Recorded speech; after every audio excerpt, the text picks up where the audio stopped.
Kaixo danoi. Oin basogintzako moduluakin hasiko gara. Eta, bueno, eustot dano jakingo duzue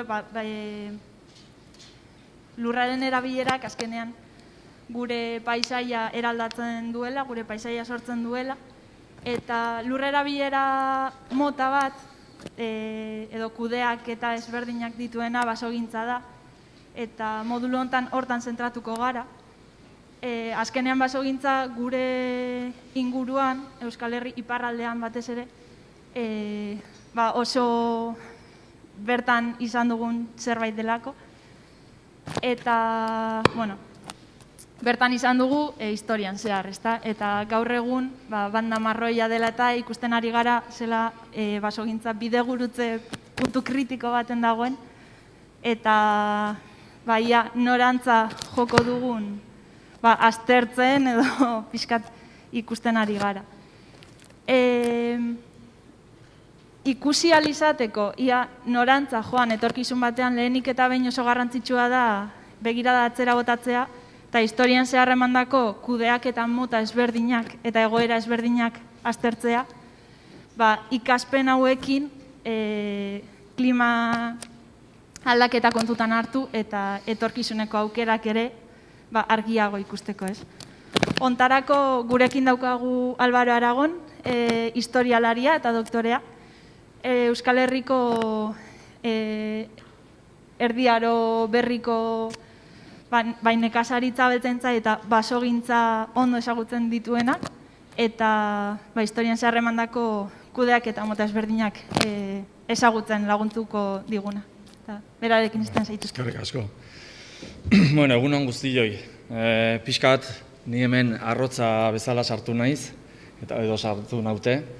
Eta, bueno, saiatuko naiz pixkat jardunaldi honen harira, pixkat aztertzen, basokudak eta jasangarria egiteko hartu ziren neurriak. Kontutan izan gainea, garai honetan, nolabait bi jarduera nagusienak izango direla burdingintza eta ontzigintza.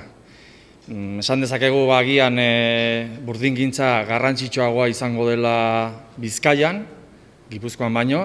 Bizkaian 16. mendearen hasieran 200 bat burdinola zeuden eta Gipuzkoan 100 eta piko. Baina aldiz, Gipuzkoan ontzigintza garrantzitsua izango da Bizkaian baino.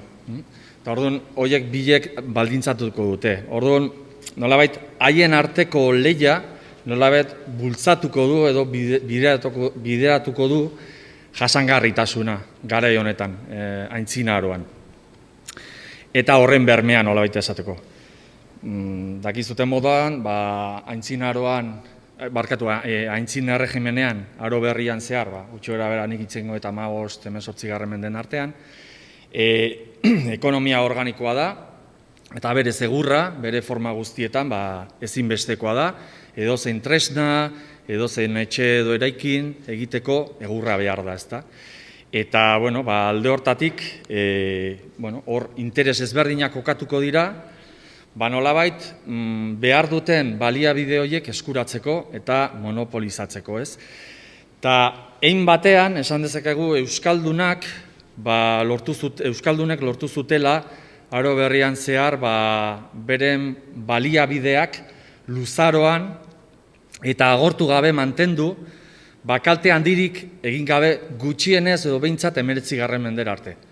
Hau litzateke nolabait jasangarritasunaren deskribapena, ez? Modu luzaroan eta agortu gabe erabilitako errekurtsoak eta nolabait datozten belaunaldietara kalte handirik egin gabe. Gero 19. mendean ikusiko dugun moduan gauzak aldatu ingo dira. Lehia hori dela eta askotan sortuko da dokumentazioan ere ikusi daiteken lelo bat, eta hori da krisiarena, edo baliabide eskariarena. Baina azken aldi honetan, Europa mailan eta mundu mailan ere, historialari askok aztertu dituzte eskasiaren inguruko diskurtsoiek, eta nolabait konturatu dira, benetan horren atzetik etzeola egur eskasi bat. Baizik eta estrategia bat izan zela, beldurraren estrategia edo beldurraren erabilera, baliabideen gaineko kontrola bermatzeko, gehien bat. Eta hori ere gurian gertatzen da. Ikusiko dugun moduan, dokumentazioan erabileraren parametroak normalean ez dira ekologikoak izaten, gaur egun ditugunak bezala. Baizik eta gehien bat dira parametro ekonomiko edo, esango nukeni, praktikoa. Askotan, krisi bat dagoela edo eskazia dagoenean esaten danean, gehien bat da, zailtasunak daudela, mota bateko egurra lortzeko edo eskuratzeko. Edo, estrategia bat da, nolait jarduera horrek behar dituen baliabideak monopolizatzeko eta besteik kentzeko. Nolabait lehentasunak bultzatuta. Eta hor, dokumentazioan ikusten duzuten moduan, denbora guztian bueltaka dabilena da ororen onura, bien publiko deritzan hori. Nola kaltetzen den hori, eta ez kaltetzeko neurri batzuk hartu behar dira. Eta hor, bai, udal ordenantzetan, hor ikusten duzuten moduan, edo bestela ere, probintziako araudietan, garai ezberdinetan, hor ikusten duzuten moduan, behin da berrez esaten dena da, gure ekonomia dago sustatuta burdinoletan eta ontzigintzetan, batez ere gero merkataritzan aritzeko. Orduan, horiek zaindu behar dira. Eta aspalditik gabiltza barkoak itsasontziak eraikitzen eta burdina egiten, eta horrek kalte bat egin dio basoari. Baina hori, benetan horrela da, nire ustez, nire uste apalean, ez da hori. Kontutan izanik ere, burdingintzarekin batera eta ontzigintzarekin batera abeltzaintza eta nekazaritza daudela. Orduan, baso soildutak dauden eremuak ez daude hor isolatutak edo baztertutak, baizik eta erabiltzen ari dira. Eta orduan hor mantentzen da ekilibrio hori edo oreka hori. Eta hortik dator nolai jasangarritasun hori, ez? Hor ikusten dituzute zeinbat lege garaian egin direnak, eta kasu gehientsuenetan hori nahi dute nolabait bermatu. Hau da, baliabide horiek bermatu jarduera horientzat.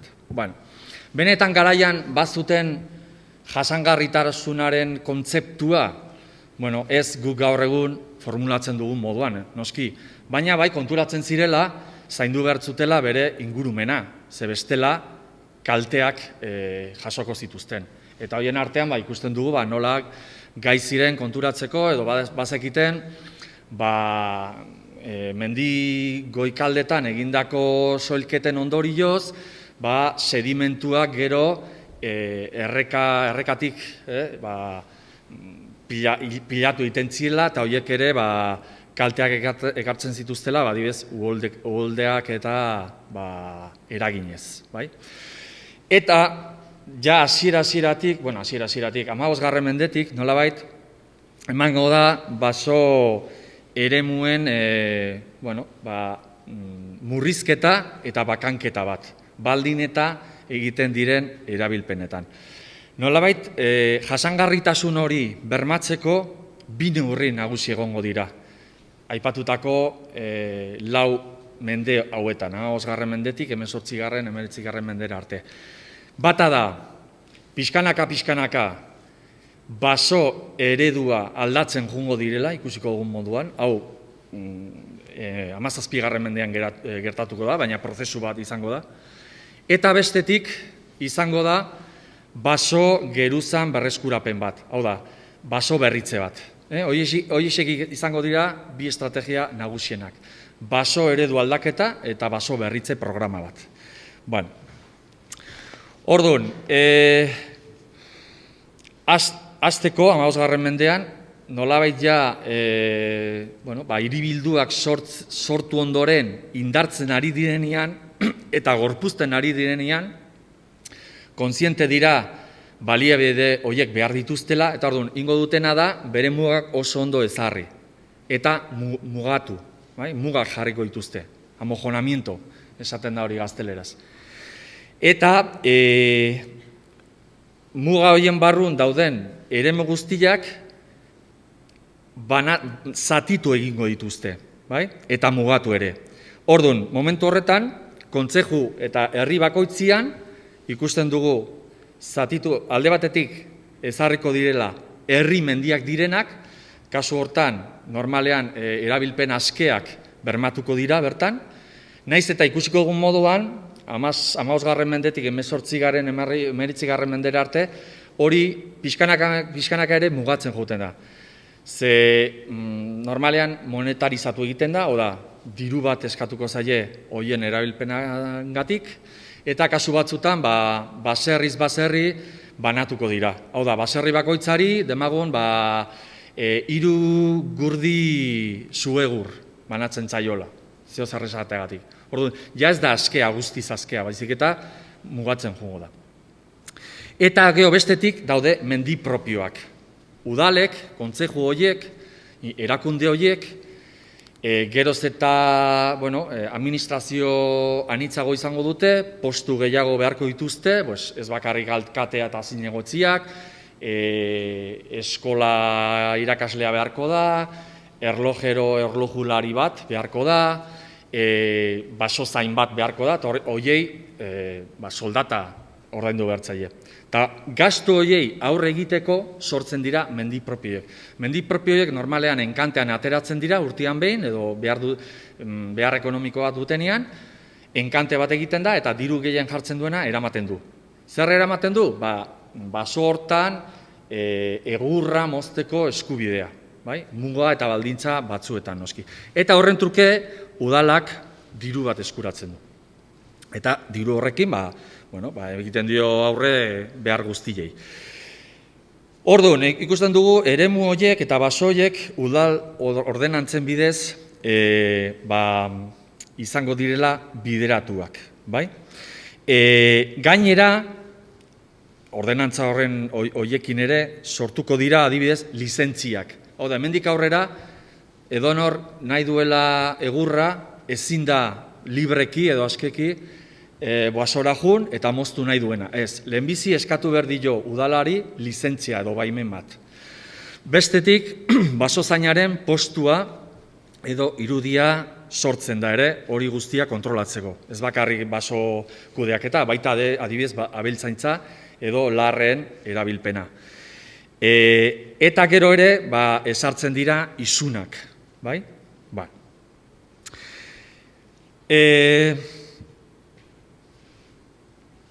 Erabilpen ezberdinduak hasiko dira ere ezartzen baso geruza hortan, batez ere, leheno esan dugun moduan, batipat burdingintza eta ontzigintza bermatuz.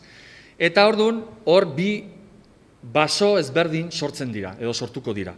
Eta hori oso argi ikusten dugu, ja Baionan, dakizuten moduan, Baiona izango da enporio ekonomiko garrantzitsu bat Erdi Aroan, ingelesak bertan zeudela eta gerosiago ere, eta orduan flota handi bat eukiko dute, eta flota hori bermatzeko eta mantentzeko baso bertako eta inguruko basoen kudeaketa beharko du. Orduan, ikusten dugu ja 13. mendearen bukaeran, nola hasiko direla mugatzen inguruko basoen erabilpenak. Are gehiago, 14. mendean ja badakigu zuhaitz batzuk inausi egiten direla. Hau da, ez dira ondo-ondotik mozten. Baizik eta adar bakar batzuk mozten dira, batez ere zuegurra lortzeko, edo ontzigintzan erabiltzen diren zurokerrak edo pieza okerrak lortzeko.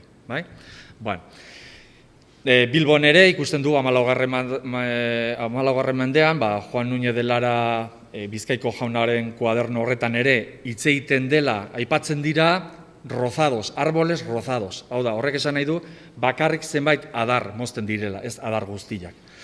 Eta, hau ja garbilena da, 1379an, Donostiak eta Hernanik mendizilegi edo mendifrankoak adosten dituztenean, hor esaten da, ustetzaiela burdinoletako jaunei mendi guztietan adarrak, zu egurra edo egurra mozten egurrik atzaiteko, baina debekatzen zaie adarrik moztea ontzigintzarako prestatuak dauden zuhaitz gidatuetan. Deitzen diote, dokumentuan, atzokoan egon nintzen Hernaninen justu, konprobatzen, eta esaten da, árboles cruzados. Hau da, a los que se les hace cruz. Nolabait, 3 metrota moztu, eta hor, sortzen da gurutzi hori, adar gurutzi hori. Bueno, pues hori ja zaindu iten da. Hau da, badagu eremu berdinean, zati bat ontzigintzarako eta beste zati bat burdinolantzako. Hoi da kudeaketa, basoren kudeaketa bat. Bueno, beranduago, sistema hori nolabait orokortu iten da, eta ikusten dugu ja nola erregin katolikoek, 15. mendearen bukaren, ezartzen dutela horkaipendon usteko beharra, agindua.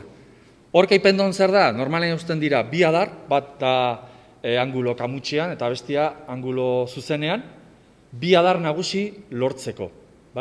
Eta hori euskeraz nola da? Gaztelaz esaten da, dejar horkaipendon. Euskeraz nola esan zuten? Ipini abarra, utzi adarra. Eta izen hori dakagu, galduin dugu, tamalez, baina izen hori dakagu zuhaitz motze batzuentzako. Gidatuak dauden hoientzako. Gero erakutsiko izkizuet.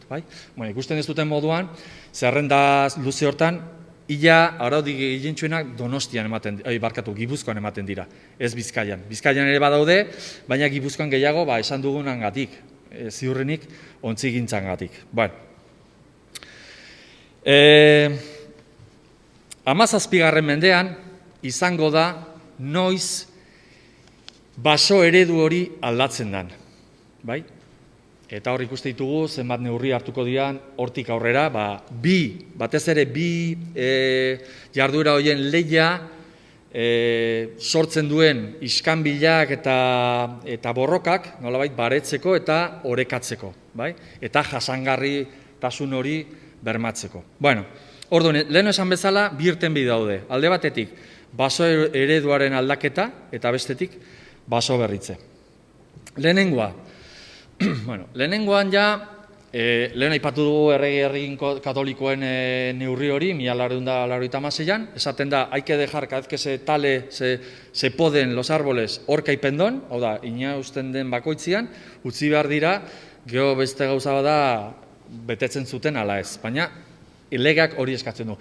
Eta hori jarraiki, Gipuzkoako batzarren 1548an, lehen aipatu dugun, krisi edo egur eskari horren lelotik edo hildotik, esaten du. Nola eraiki ditugun ontzi pilo bat eta burdinola pilo bat ditugun, basoek atzera egiten ari dira. Eta orduan, zeo zer egin behar du hori bermatzeko. Eta orduan, bi neurri nagusi jartzituzte. Ondotik, zuhaitz bat ondotik ebakitzea debekatuta dago, eta inausten danean egin behar da uzten horkaipendon. Hau da, ipina bartu egin behar da. Eta bestetik, jartzen die udal edo, batzar nagusietan ordezkaritza duten hiribildu bakoitzari, jartzen dio, 500 aritz edo gaztainondo landatu beharreko agindua, urtero. Ikusiko dugun moduan, hori gutxi gora bera mantendu ingo da 17. mendean. Sistema hau bakarrik hemen ematen da, Gipuzkoan, Bizkaian. Bestetan ere ematen da, baina nunbait ez da benetan osatzen. Eta, kanpotarrei, atentzioa deitzen die. Eredu osagarri hau, jasangarri hau. Eta hor ikusten dezuten moduan, hau ez da oso ezaguna, baina John Evelinek, bere Silva obra hori dago kontxiratuta basogintza modernoaren oinarritako bat. Gero etorriko da Karlovitz eta bestelako batzuk, baina hau da nolabait oinarria. Abituz esaten duen. Aipatzen du Bilbon inguruan dauden burdinolen zuhaitzak ebakitzeko sistema. Eta sistema hori da hori, ipina bartzea, polar trees, trasmotxos, zuhaitz motzak. Nunbait, suposatzen dugu, etzela honea torri, baina Bilbon ingeles asko zeuden eta esango zioten. Eta bea harrituta zegoen horrekin. Hoi goraipatzen du, eta hain zuzen ere esaten du, nolabait sistema hori jasangarria dela. Ze Gasteiz, Bizkaiko burdinolek behar duten egurra ematen die. Nahi, aina, nolabait esatuko. Bai? Bueno, gero ere, urte batzuk beranduago, Frantzian bakizute Colbert sartuko dela, Luis Amalogarranarekin, eta hoien ministro batek etorri zan ikustea, ikuskari modun, Pirinotara. Eta orduan, berak goraipatu zuen, harridura hartu zuen, Luis Fruiduak horrek, Nafarroan eta Biarnon zehonean. Eta berak aipatzen du, erabiltzen dituztela zuhaitz berezi batzuk, tetars. Horiek dira, gure zuhaitz lepatuak edo zuhaitz motzak. Berak esaten du, direla sagastik, sagarrondo modukoak. Sagarrondon moduan ikuste ditulako adarrak. Bueno, azken batean, zuhaitz motza horiek egiteko sistema ere sagastietan eta sagarrondoetan erabiltzen diren gaur egungoa da, iaia berdina. Bueno, zergatik gertatu zen hau 17. mendean? Bueno, 17. mendean, ez dakit jakingo ez duten, baina sortzen da hotzaldi txikiaren beste goraldi bat, gutxi gora 1560, 1630, gero beste bat egongo da 1680-etik 1730 bitartean, hor temperatura jaisten dira, usta oso txarrak egoten dira, gure inguru hontan neguak oso latzak dira, elurtik ikaragarriak eragiten dituzte, orduan ustak galdu egiten dira, ganadua ere hil egiten da, eta horren ondorioetako bat da, Amerikatik aspaldi etorria zen produktu bat orokortzea. Ordura arte erabiltzen zen, jardinetan polita iteko, beste batzutan hasi zian ere erabiltzen ganaduei jaten emateko, baina gizakiari jaten emateko inoiz ez zuten egin. Eta guen hasiko dira, eta hori da artoa. Artoa sartuko da, eta horrek izugarrizko iraultza sortuko du.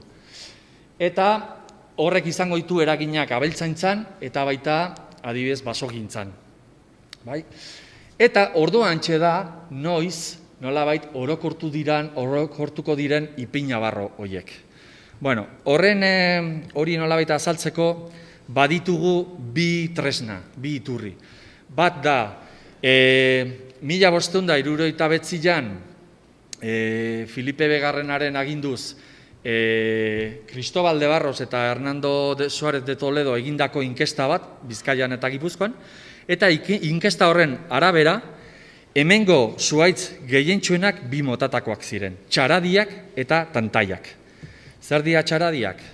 Hau da, ondotik moztutako zuhaitzak. Hauek normalean 15-12 urtean behin mozten ziren. Eta gero bestelako zuhaitzak ziren hauek, tantaiak. Baina, fijatzen bazeate mapan, badago kostaldean, batez ere kostalde, ez dakit honek, berdin dio. Errain dut, ez du egiten. Kostaldean, hor ikuste dituzute zuroker batzuk, horrek esan nahi du hor deskribatzen direla ere desmotxo izeneko zuhaitz batzuk, gure ipiñabarroak izango ziren. Baina bakarrik kostaldean, besteetan denak dira edo txaradiak edo zuhaitz tantaiak. Eta txaradiak erabiltzen zian gehien bat egurrikatza eskuratzeko. Hori aldatzen jungo da. Eta esan dugun moduan, 17. mendean zehar, hemen ikuste dute zertarako erabiltzen diren tantai horiek, taulak, olak lortzeko. Ia 200 urte beranduago, beste inkesta bat egiten da. Kasu honetan, Kano Muncientes Gipuzkoako korrejoidoreak, eta konturatzen bazeate, ia txaradi guztiak desagertu indira. Eta nagusi dira lepatuak, zuhaitz motzak. Hau da, aldatu indira. Eta zer egin dute? Egin dutena da txaradi zuhaitz motz aldatu. Gidatu egiten dira, adar bat eusten da bakarrik, eta hori 2 metrota da honian, moztu egiten da, eta 2 adar nagusi eusten zaizkile. Baina 2 motatakoak izango dira. Baldin eta lehen ikusi dugun legea aplikatzen da ala ez. Hau da, usten badira orkaipendon, edo ez baldin badira usten. Ez bada usten, hauek izango dira sortzen diren zuhaitzak. Larramendik bere hiztegian aipatzen du zuhaitz hauek, modorrak deitzen dizkie, mugarratuak, muturra mozten zaien horiei, bai? Hortik dator modorra izena. Aberei ere, nola dia, Jesus, etzaitateatzen guen, adarrak mozten zaizkienean, esaten zaio modorro, ganado modorro, bai, hortik dator. Eta hoesek dira. Hemen ikusten dituzute, hor, zurokerrak eskuratzeko, barengak, burlarkamak, kurbatoiak, hau da, zurokerrak direnak eskuratzeko, horiek lortzeko espreski gidatuak daudenak. Sistema honekin zeiten dute, zertarako dia baliagarriak zuhaitz hauek. Ikusten dezute hor, zurokerrak eskuratzeko. Hau izango lirateke bi mapak alderatutak. Eta ikusten dugu nola garai batean, modu batean zeudenak, oain ja gehientsuenak mugarratuta daude, lepatutak. Bueno, zeintzuk dira zuhaitz motzen abantailak. Sistema honekin lortzen dute 3 jardueren eskaria osatzea. Alde batetik abeltzaintza, bestetik burdingintza eta bestetik ontzigintza. Hor ikusi ditugu bi adar nagusi dituztela, baina adar nagusi horietatik beste adartxo txiki batzuk ateratzen dira. Horiek mozten dira 8-10 urtean behin. Hau da, aurreratu egiten da, eta orduan ekoizpena igo egiten da. Nola baita esateko. Baina aldi berean, hor, San Miguel garaia eatzen danean, ezkurrak eroitzen dira, eta orduan txerriak edo abereak sartu daitezke. Eta 60 urtetik aurrera, ja zuhaitza nahiko heldua denean, moztu daiteke aipatutako zuroker horiek eskuratzeko. Hau, pentsatu behar dugu garai honetan, paisai angiotu batean. Askotan juten geha Salamankara edo inguru hortara, eta ikusten ditugu horrez, dehesa horiek. Eta, Euskal Herriko zuhaitzkak eta basoak horrelako zehozer izango ziren garai batean. Pixkat bakanduak.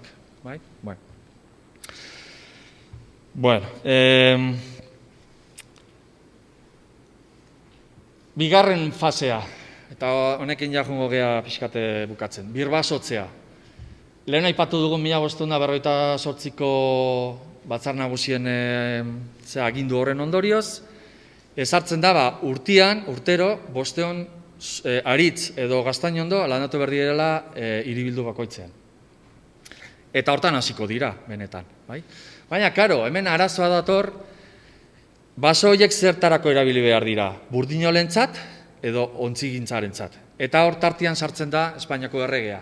Barkoak behar ditu, Amerikara juteko, Europan dituen gerrak mantentzeko, eta orduan eramaten ditu bere ofizialak bialtzen ditu.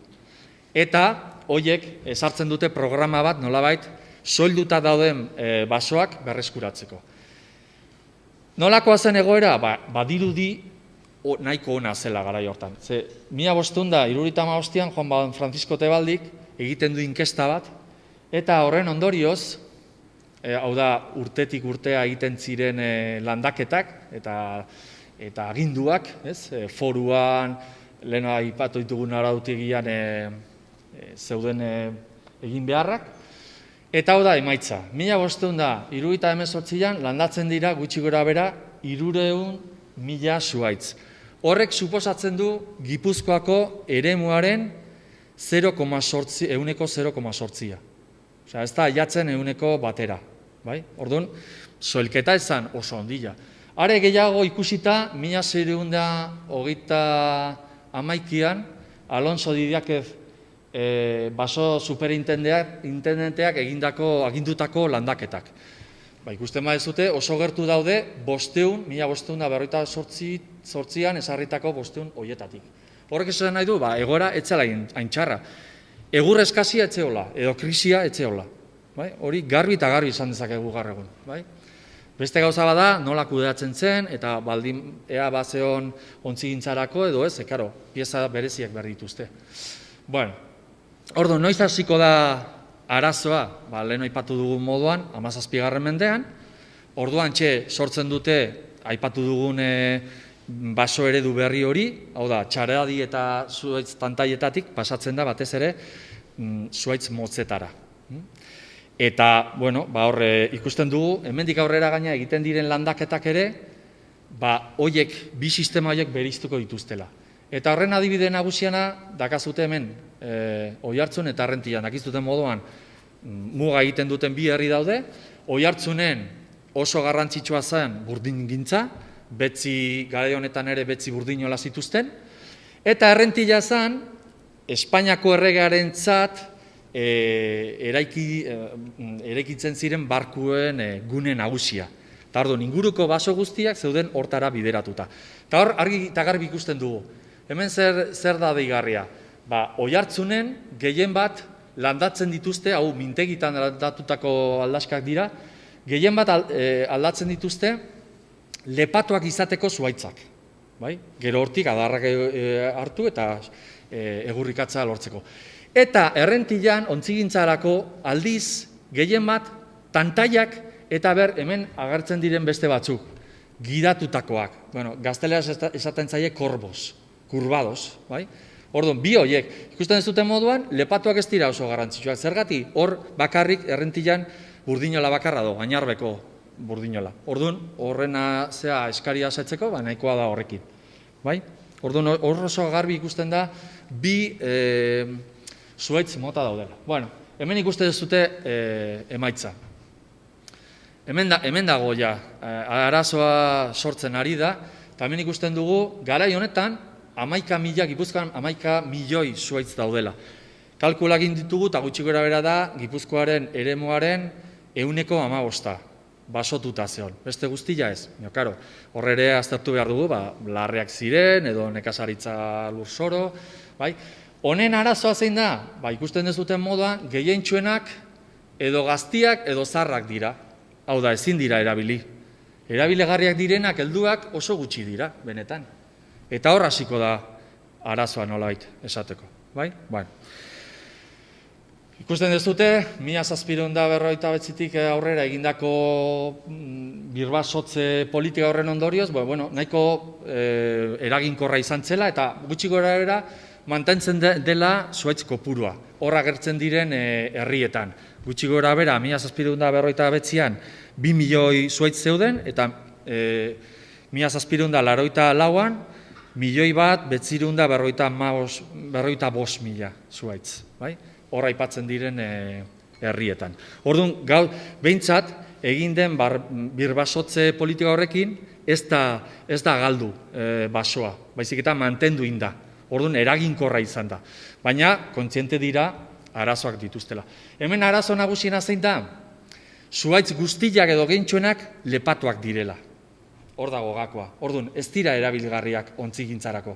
Ez dira erabilgarriak erregearentzat. Bai ordia burdinolentzat. Eta burdinola da, momentu honetan, dauka momenturik altuena edo indartsuenena. Askotan ziten zuten askok, erregearen ofizialak etorri, markatu zuhaitz bat, eta herrikok iten zuten gabian jun eta lepatu zuhaitza.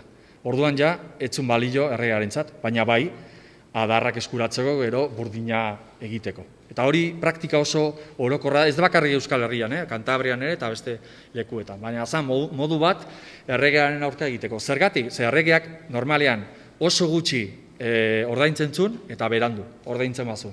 Orduan ez dute nahi, diru gehiago lortzen dute burdinoletatik. Ze hor ikusten da, garrantzitsuena da. Zein da lehen aipatu dugun programa horren arazo handiena? Landaketa asko galtzen direla. Kuadro honetan ikusten ez duten moduan, Legazpiko kasua da ikaragarria. Landatutako 80% galdu egiten da. Gero ditugu ere, Errentian, 23, Tolosan, 32. Bataz bestekoa egin ezkeo, gutxi gora bere ikusten dugu, laurden bat edo eren bat galtzen direla. Zergatik, askotan geizki egiten dituzte batez ere dirua jasotzeko. Ze honen truke ematen zan el cuartillo de los plantones, o de los plantíos. Sari bat egindako landaketa bakoitzagatik. marinako ofizialek askotan kejatzen dira, hola gizonek egiten dituzten mozketak geizki egiten direla, adarrak geizki egiten direla, usten direla, eta gero zuaitzak usteldu egiten direla. Bueno, pixkanaka gauzak mozketen aurreratzea, hau da, lehen aipatu ditugun 8-9 urte horiek ez dira errespetatzen eta mozten dira 5 urtean behin, edo 6 urtean behin. Hori ekideteko zeingo dute, hemendik aurrera, gutxi gora bera, moztu dituzte, 600-700 metrota dauden arizti eta gaztain ondo guztiak. Hemendik aurrera hasiko dira paguak ustiatzen. Eta orduantxe aplikatuko da lepaketa pagoetan. Ordura arte badakigu etzela aplikatzen adibidez Araba eta Gipuzkoako partzuergoan. Hemendik aurrera hasiko dira zuaitz pagoak lepatzen. Eta hasiko dira ere importatzen Arabatik eta Nafarroatik egurrikatza. Hau da, kanpotik. Kontuta eki berduzute, 18. mendean hartua dela eta izugarrizko edakuntza egon zela nekazaritzan. Orduan, basotutak zeuden eremu askok soildu ingo direla, bertan lurzoroak edo larreak esartzeko. Eta hor sortzen da, arazoa. Pagomotza horiek erabili dira 19. mendean zehar, eta 1960 arte edo erabili zian. Batez ere, Patricio Etxeberria, Altos Hornos de Bilbao, Orbegozon, batez ere altzairua tenplatzeko erabiltzen zuten hori. Hemen dakazute hori. Eta ja bukatzeko, 19. mendean sistema hau, nolabait ordura arte jasangarri mantendu zena desagertuko da. Aldaketa asko daude, alde batetik dago desamortizazioa, baso pilo bat saltzen dira, Gipuzkoako hiribilduen herri basoen 180 saltzen da, eta hori esku pribatuetara pasatzen da. Orduan, ja ez da asko ingo dutena da, behin jasotzen dutenean, moztu egiten dute basoa, biharramuneko edo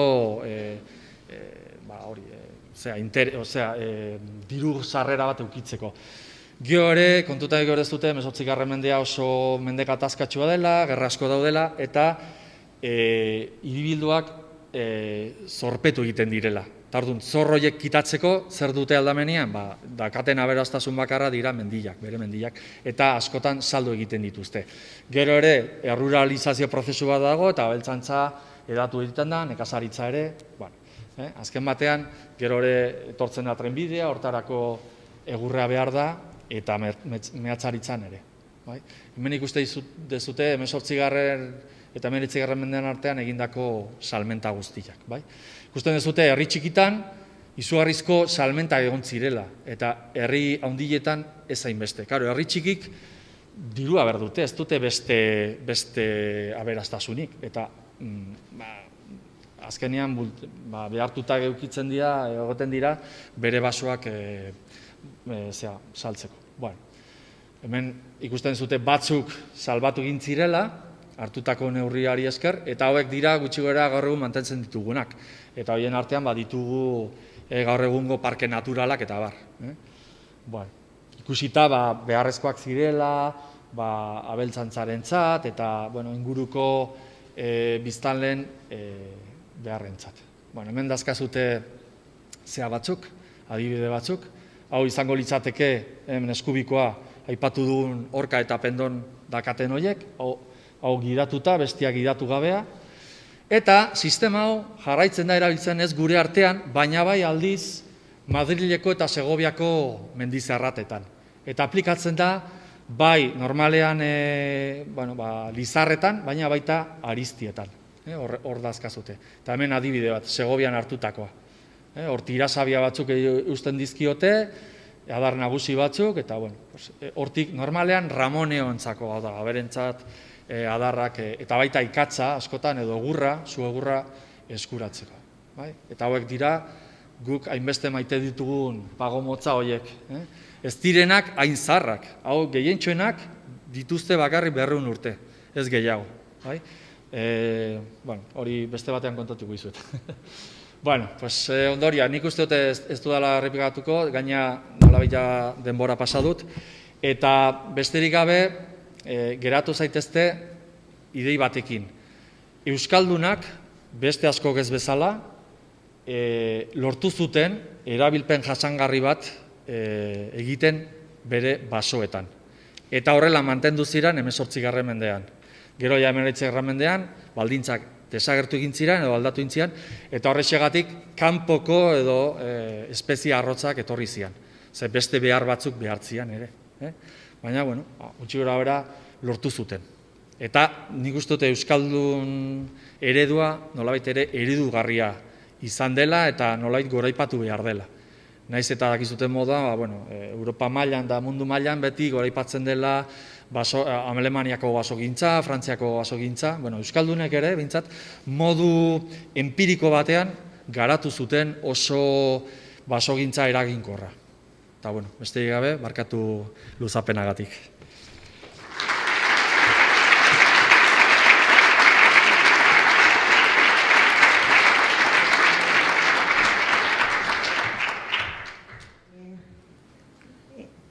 Hartu diren neurri guztien, historian zehar hartu izan diren neurriak ikusita eta hartu diren erabakiak eta hori zelan hartu diren edo horrek gatazkarik ekarri ote duen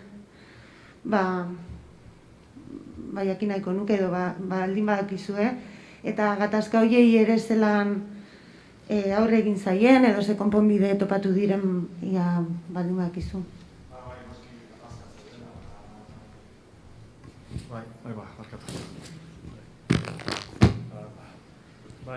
Noski egon zirela gatazkak, eta luzaroan gainea, kasu batzutan adibidez, tartian hiribilduak bazeuden horriak, zenbait auzi 300 urte iraun dituzte. Ja 15. mendean hasi eta 19. mendera arte. Zetartian ere, arazo gehiago sortzen ziren, eta Orduan, normalean beti nor ateatzen zan garaile, segun, kasu batzutan tartian sartuko da erregea eta bere aginpidea ezarriko du, baina beti ere probintziak edo bere kasuan jaurerriek beti presio egiten dute, ze beraientzat garrantzitsuena da gehien bat burdinolen beharrak asetzea. Erregearen aldiz da ontzilak egitea, orduan beti hor talka egiten dute. Baina, beti ere, erregea, kontuetan eki behar dugu, erregeak ezin dela inposatu, askotan, zergatik. Bai, agian inposatzen bada, egur hori eskuratzeko, geho beste aldetik, behar dituzten edo behar dituen marineralak edo behar dituen bertan egiten diren armak ez ditu jasoko. Orduan beti horrekin jokatzen dute askotan. Dena dela hori ez dut esan, azken denbora gainera etorri zait, baina ez da oso ezaguna, baina 18. mendean Gipuzkoak lortu zuen inun eman zen aginpiderik handiena. Ze Gipuzkoak berak bazeukan aginpidea erabakitzeko bere basoen gainean, bai maila ekonomikoan, bai maila juridikoan eta maila politikoan. Hori ez da inun gertatzen. Gero gertatuko da beranduago Araban. Baina ez da Bizkaian gertatzen, ez da Nafarroan ere ez da gertatzen, eta Espainia mailan edo monarkia mailan ez da gertatuko. Da kasu berezi bat, eman zioten omnimoda jurisdikzion, omnimoda y akumulatiba jurisdikzion, esaten zuten gazteleraz. Horrek esan nahi du, Gipuzkoako batzar nagusiek nolabait baso mailan Espainiako erregen gainetik zeudela. Eta hartzen zituzten erabaki guztiak harrek hartutakoen gainetik zeuden. Zergatik hori, momentu honetan, 18. mendean gaude, Caracaseko konpainia dago, hori oso garrantzitsua da ere koroantzat, koroak behar ditu barkoak Ingalaterra eta Frantzian kin borrokatzeko. Egia da, erregearen barkoak ja ez direla adibidez Pasaian edo Usurbilen egiten, batzuk egingo dira, baina gehientsuenak egiten dira Ferrol, Kadiz edo Kartagenako artsenaletan. Baina aritzen direnak zeintzuk dira, bai denak euskaldunak. Arotz guztiak edo gehientsuenak euskaldunak dira. Marilinelak gehientsuenak euskaldunak dira. Orduan, erregak badaki behar ditula. Eta horietako asko, Gipuzkoarrak. Orduan, nola, Gipuzkoak gainea badauka, oandikan baditu baso asko, ontziak erekitzeko, eta hori bakarrik. 18. mendean zehar, elferrolera eramateko materialak aterako dira iparraldeko Nafarrotik. Bortziri, Baztan, eta nortzuk, edo nork ateako ditu, edo nork kudeatuko du hango ateraketa, Karakasko konpainia. Orduan, indarra ondila daka horrek, eta Gipuzkoak. Azken batean Karakasko konpainia esaten dugu, baina horren atzian dago ere Gipuzkoako aldundia, Gipuzkoako batzar nagusik, orduan, indarra ondila dakate hortan. Ez dakit erantzun dudan.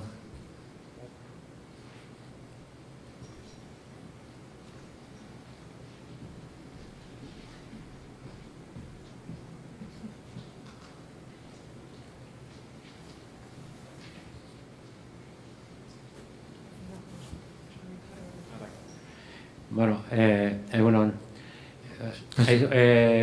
Nik artoaren garrantzia aipatu duzu. Nik entzuna dudanez, artoa landatu zen batez ere ibai ertzetan, ze ordura arte ez zegoen laborerik erreka ondotako ezetasuna ondo jasatzen zuenik. Eta aipatu duzu hori basokin lotuta, eta ez duzu bate aipatu patata.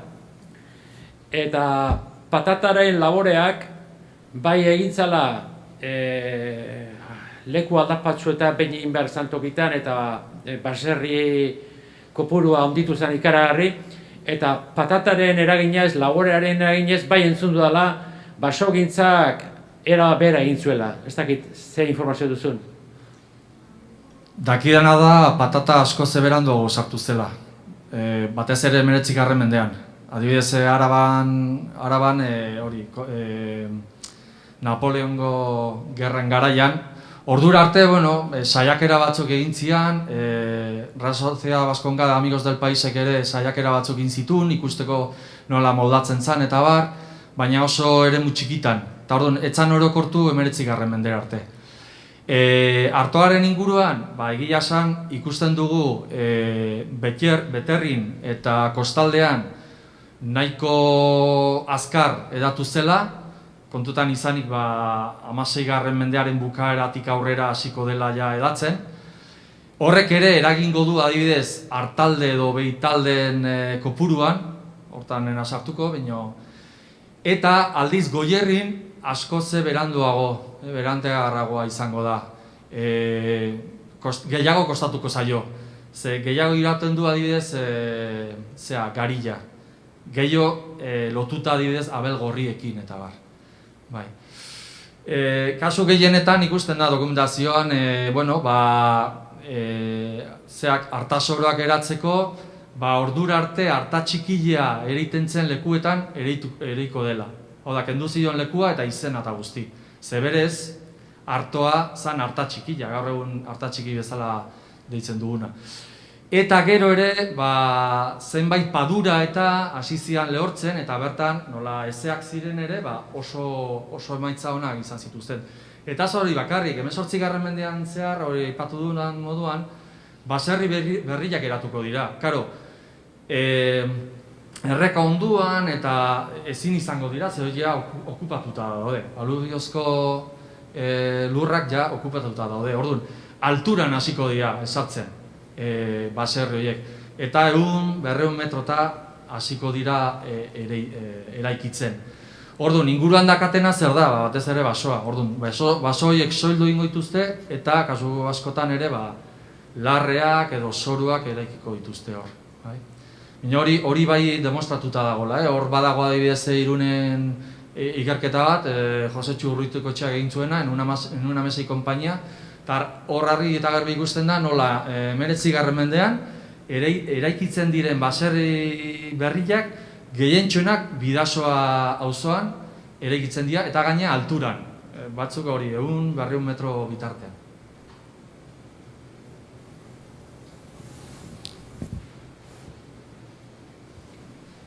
Alvaro, aipatu duzu hemengo baso mugarratuen sistema hemen bakarrik ematen dela, baina beste leku batzuetan Inglaterran eta badira baita ere baso mugarratuak. Orduan, hemen zein da berezitasuna? Ipina bartze hori, gidatze hori? Nik esango nuke baietz hori da, bai, ipina bartze hori, osea, gidatzea. Bestek bai, eta aspalditik, eta bueno, badaude ikerketak eginak, eta ustut Eskandinavian ere brontze aroko aztarna batzuk ere edo zuhaitz enbor batzuk ere agertu direla, eta hor ikusten da nola erabiltzen zuten inausketa. Hau da, inausketa aspalditik erabili da. Eta, bueno, dokumentalki ikusten dugu hemen gurian, 13. mendetik aurrera ere badaudela zantzu batzuk. Segurenik aurretik ere, egongo zan. Baina ipina bartu hori da nik uste dut ezberdintzen duena. Inun nik ez dut aurkitu aipamenik. Eta gainea, kanpotik etortzen zirenak ere harritutak geratzen ziren horrekin. Eta badakigu hori eraginkorra zela, ze adibidez Red Bain agertutako itsasontzietan, San Juan itsasontzio hortan hartu diren egurrak, neurtu dituzte eta badakite estandarizatutat daudela. Hau da, atea dituzte zuhaitz berezi batzuetatik, eta zuhaitz berezi horiek neurtutak edo gidatutak egon dira apropos olako formak eta olako piezak eskuratzeko.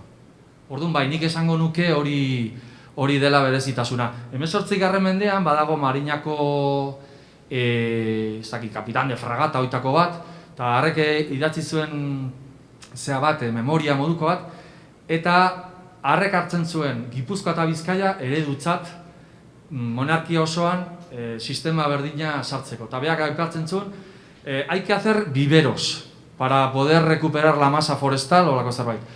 Y para ello sería recomendable coger especialistas en Bizkaia y Gipuzkoa, holako zer esaten du. Osea, berarentzat, bera hemen egontzan eta ezagutu zuen hori. Orduan, bera bazekin, Gipuzkoan eta Bizkaian sistema eredugarri bat bazeola, eta gaina nolabait aplikagarria izan zitekena monarkiaren beste lurraldetan.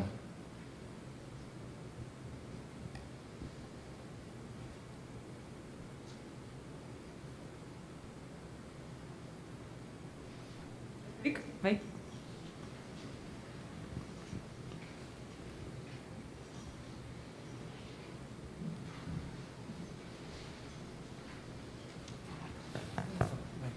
Barkatu. Aipatzen duzu evoluzio hori hain orekatua eta eredugarria zala 19. urtera arte, nik hori interesantea. Diferentziak daude Bizkaia eta Gipuzkoaren artean esan duzu. Eta nire galdera da hori pixka talde hortatik, eta gero, baina 20. mendearen hasieran Adan de Jarzak eta horiek esaten dute Bizkaian ez dagoela basorik.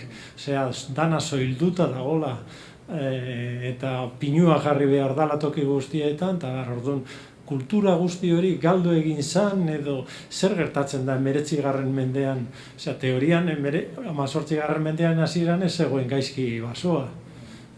Ja, horri buruz. Bai, leheno aipatu da moduan desamortizazioak eraman zuen dena porrota. Bai, egindako esfortzu guztiak, nolabait bertan bera geratu ziren.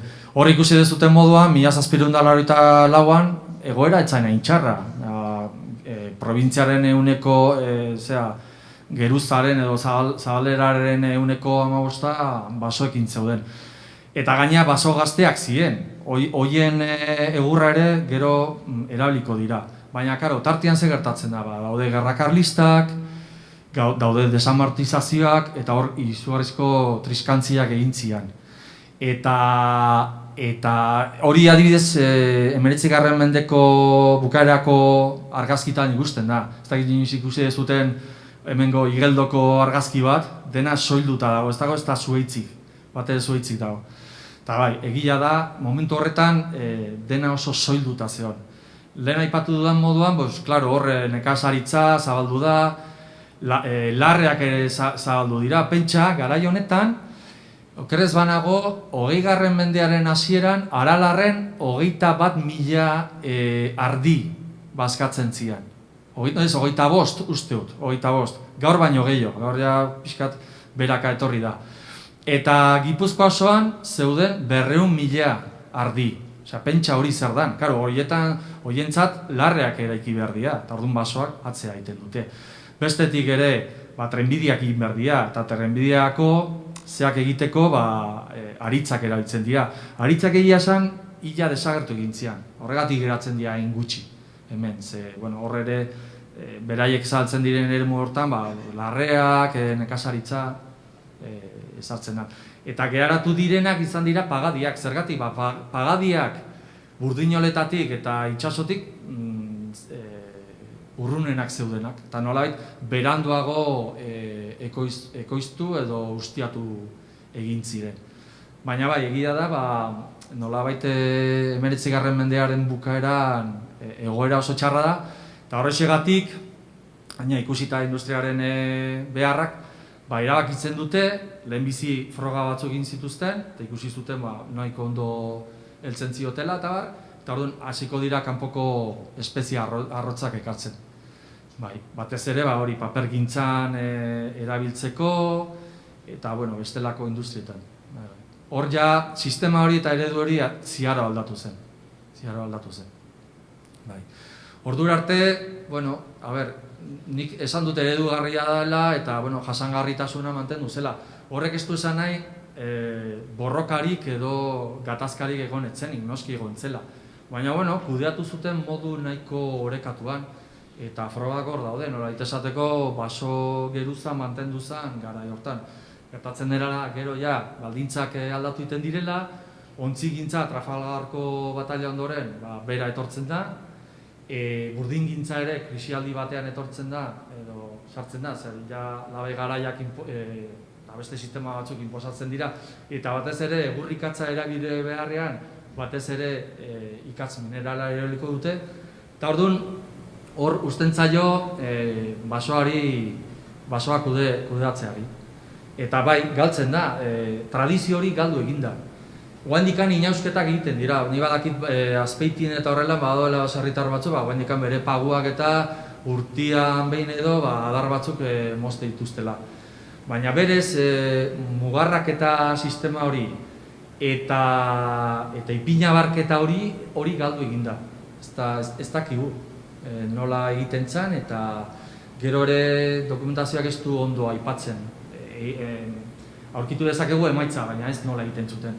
Egia da lehen aipatu duan Luis Roa horrek, Frantziako erregaren ordezkari horrek, Nafarrora eta Bearnora aiatzen danean, ikusi zituen zuhaitz horiek eta esan duen, handa, izen berezi jarri zien.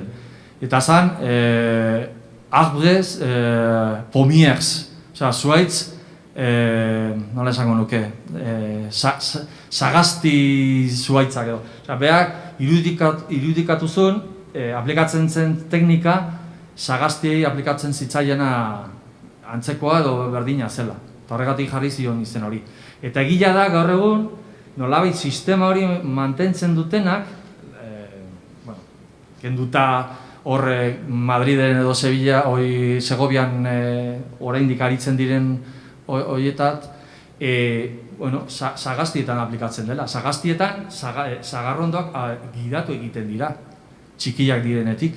Orduan, agian sistema hori aplikate dezakegu aristietan edo pagaidetan. Hori interesgarria izango litzateke adibidez, hemen nolabait eztabaidatzen denarekin, bioaniztasunarekin. Nolabait, igual, okerrenago, baina ulertu dut behintzat, bere momentuan Natura 2000 egin ziren proiektu horren ondorioz, nolabait zuhaitz modortuetan bioaniztasun gehiago bermatzen dela zuhaitz tantaietan baino. Zergatik, horre sortzen dira nitxo batzuk, abere batzuentzat eta insekto batzuentzat, eta horrek bermatzen du nolabaiteko zea hori. Bueno, igual, leheno Garazik esan duen moduan, agian hori izan beharko litzateke ere gizarte moduan, gure basoei aurkitzen diogun etekinetako bat, ez? Pentsatu agian teknika zarroiek berreskuratzen, ze ditugun zuaitz motzak edo pagamotzak hiltzeak daude, hiltzen nahi dira. Pisu gehiegi dute, ja ez dira erabiltzen, eta orduan adarrek zagaltzen nahi dira, ez dakit, elurteak direlata edo haiziarekin puskatu egiten dira, eta hili egiten da. Egia da, horrek saprosilikoentzat egur hilda ematen duela, baina bestetik ere, konturatu behar geha, hain politak iruditzen zaizkigun pagomotz horiek ere desagertuko direla, ez baditugu berriak egiten. Orduan, bueno, ez dakit, horre erakundek eskua sartu beharko luketen edo, hori ere bideratzeko. Ze etorkizunean agian ez ditugu izango zuaitz motzak, eta agian, ez dakit, agian gomendagarria da. Bueno, nien naiz espezialista hortan. Azkeneko galdera labur bat? Bai? Haupa, oine ardixen, aralarko ardiak eta komentau dozu zenian, lehena epatu dozu basogintza eta abeltzantzain arteko elkar bizitza edo, txerrien dago eta moten dituzten eskurrak eta horra azkenean muga bat egongo da, ez? Aipatu dozu, ardiek azkenean larreak behar da, bez? Eta horra azkenean dependezea beltzaintza mota dauen edo, igual egongo da mugaren bat edo. Bai, hortan sartuz, horre ere beste gai zabala da, baina egia da, badakigula, edo bintzak santzoak badaude, esaten digutenak, gutxi gora ere 17. mendera arte, ganadu nagusiena ziela behiak, ibilak eta txerriak. Eta gero 17. mendetik aurrera ikusten dugu hartaldiak nagusitzen hasten direla. Horrek dauka lotura aipatutako artoaren sarrerarekin eta baita dauka lotura basoaren zerapenarekin, noski. Ze nolabait, leheno behiak, txerriak eta batez ere aristiekin lotuta daude, ze behar dituzte eskurrak, behar dute itzala eta bar. Eta normalean, ez beti, baina normalean hartaldek behar dituzte larreak. Orduan, horiek soildu behar dira, belarra lortzeko, eta hor, justu orduan txe gertatzen da. Leheno aipatu dudan 17. mendeko aldaketa horietan, ikusten da geroz eta hartalde gehiago daudela, behitaldeen kopurua egonkortu egiten da, oandikan baserri guztietan egoten dira bat edo bi txerri, baina hori ere desagertzen juten da, 19. mendean adibidez. Orduan bai, lotuta daude bilak. Baina hortan ere jasangarria zen, nolabait esateko, momentu horretan, gai izan ziren, bere beharrak asetzeko, soldutako basoek mantendu zitzaketen kopuruak mantentzeko. Gero jateko eta behar zituztenak, askotan kanpotik ekarreko dituzte. Ze normalean, garai honetan herri bakoitzean, haragia saltzen zanean, haregi erabiliena izaten zan idiena, edo behiena, edo arkumiarena. Eta horiek normalean ekartzen ziren Gipuzkoako ekialdean Frantziatik, batez ere iparraldetik, hortan espezializatu ziren ere batez ere Baxen Nafarroan eta Zuberoan. Gainea, harakinak, hemen haragia saltzen zutenak, gehientsuenak iparraldekoak ziren, honea etortzen ziren. Eta gero, Gipuzkoako mendebaldean eta Bizkaian, gehientsuenak ekartzen dira Asturias, edo Gaztelatik, behiak, eta arkumeak etortzen dira Extremaduratik. Eta esango zute, Extremaduratik, hainbeste, etortzen zian larra aldeketan, transumantzian, udaran okerez banago, etortzen zian Sierra de la Demandara. Orduan, bertara joten zian Gasteizko merkatarik eta antxe saltzen zituzten. Eta gero, Gasteiztik, dakizuten moduan Gasteizan inguru honetako merkatu handiena, geho sartzen zituzten Deba eta Urola arroetatik. Eta saltzen zituzten Arrasaten, Oñatin eta barren. Kuriosa da. Deitzen diote extremos. Corderos extremos.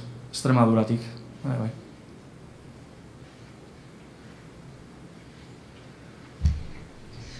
Oso ondo, eskerrik asko Albaro.